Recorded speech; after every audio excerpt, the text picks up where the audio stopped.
ముఖ్యమంత్రి మన రేవంత్ రెడ్డి గారు.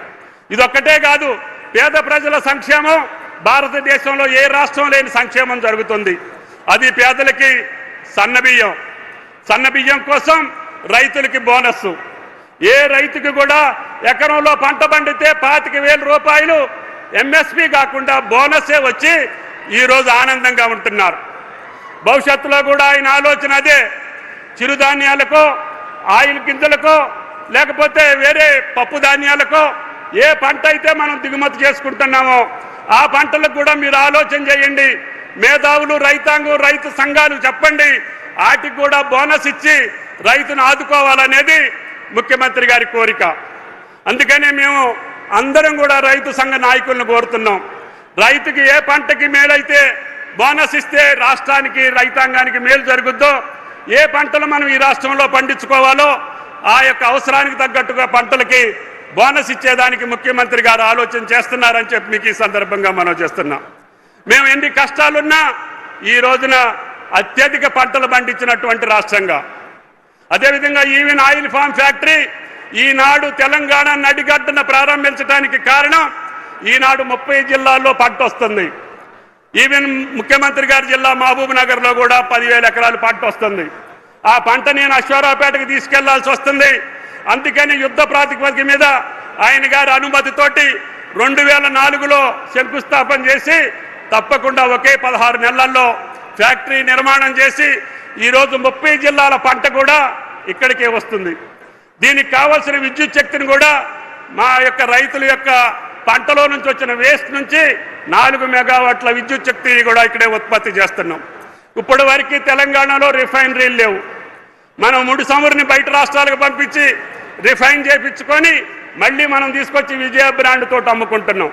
ముఖ్యమంత్రి గారిని అడగగానే అన్న రిఫైనరీ కూడా పెట్టించేయని చెప్పి ఈరోజు పెద్ద మనసుతోటి 50 కోట్లతోటి ఇదే ప్రాంగణంలో రిఫైనరీ కూడా శంకుస్థాపన చేశారు అని చెప్పి మీకు ఈ సందర్భంగా మనం చేస్తున్నాం.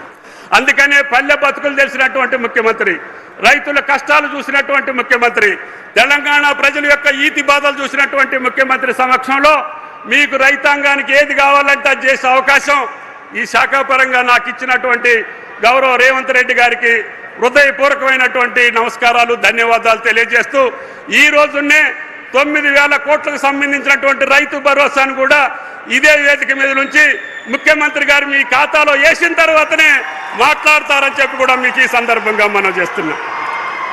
అందరూ చెప్పారు, అందరూ అనుకున్నారు, ఓడిపోయి ఇళ్లలో కూర్చొని ఈ ముఖ్యమంత్రి రుణమాఫీ చేయలేడు, ఈ ముఖ్యమంత్రి రైతు భరోసా చేయలేడు, ఈ ముఖ్యమంత్రి యూరియా ఇయ్యలేడు, ఈ ముఖ్యమంత్రి పంటలు కొనలేడు, మనం సంబరం చేసుకొని మళ్ళీ గోతికాడ నక్కలాగా వేచి చూస్తున్నారు.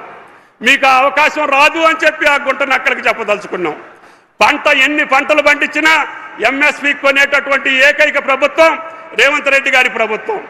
అదేవిధంగా మీ కష్టాలు తీర్చేదానికి కేంద్రం మీద ఒత్తిడి తీసుకొచ్చి ఒక రాష్ట్రానికి ముఖ్యమంత్రి అయి ఉండి యూరియా కోసం 10 సార్లు కేంద్ర మంత్రిని, ప్రధానమంత్రిని కలిసినటువంటి ఏకైక ముఖ్యమంత్రి రేవంత్ రెడ్డి గారు అని చెప్పి మీకు ఈ సందర్భంగా మనం చేస్తున్నాం. మనకి 9-10 లక్షల మెట్రిక్ టన్నులు రావాల్సి ఉంటే 11.5 లక్షల మెట్రిక్ టన్నులు తీసుకొచ్చి మీ యొక్క పొలాలను పండించినటువంటి గనుడు రేవంత్ రెడ్డి గారు అని చెప్పి మీకు ఈ సందర్భంగా మనం చేస్తున్నాం. కేంద్రానికి కూడా ఇబ్బందులు ఉన్నాయి. జియో పొలిటికల్ రీజన్స్ తోటి యుద్ధాలు జరుగుతూ ఉంటే, నౌకలు ఆలస్యం అవుతూ ఉంటే, మనకి రావాల్సిన సమయంలో రాకపోతే కొద్దిమంది ఆదుర్దాతోటి క్యూలో నిలబడితే వాళ్ళ చెప్పులు చూసి సంతోషపడేటటువంటి ప్రతిపక్ష పార్టీలకి మనసులో పెట్టుకోండి అని చెప్పి విజ్ఞప్తి చేస్తున్నా. జీవితంలో ఎప్పుడూ లేనటువంటి యూరియాని మేము సప్లై చేశాం. పోయినసారి 10 లక్షల మెట్రిక్ టన్నులు, ఇప్పుడు యాసంగిలో కూడా 11 లక్షల మెట్రిక్ టన్నులు తీసుకొచ్చాం. ఇప్పుడు కూడా మళ్ళీ కేంద్రాన్ని ఒత్తిడి తీసుకొస్తున్నాం. అదే ఎంపీ గారికి కూడా నేను చెప్పాను, ఎట్టి పరిస్థితుల్లో ఈ ఆర్ఎఫ్సి రామగుండానికి సంబంధించినటువంటి యూరియా మొత్తం ఈనాడు తెలంగాణకి ఇవ్వమని చెప్పి అడుగుతున్నాం. కేంద్రం కూడా సహకరిస్తుంది. ఈ ఆయిల్ ఫామ్ పంటకు కూడా సబ్సిడీ ఇచ్చే దాంట్లో ప్రధానమంత్రి యొక్క సహకారం కూడా ఉంది. అందుకనే తెలంగాణ 30 జిల్లాలని పచ్చబడాలంటే పామాయిల్ పంట వేయాలి, నా రైతు సంతోషంగా ఉండాలి, నా రైతు కష్టాలు తీరాలి, నా రైతు బిడ్డలు ఈరోజు అగ్రగామిగా నిలబడాలి అని అంటే రేవంత్ రెడ్డి గారి రాజ్యంలోనే అది సాధ్యపడుతుంది.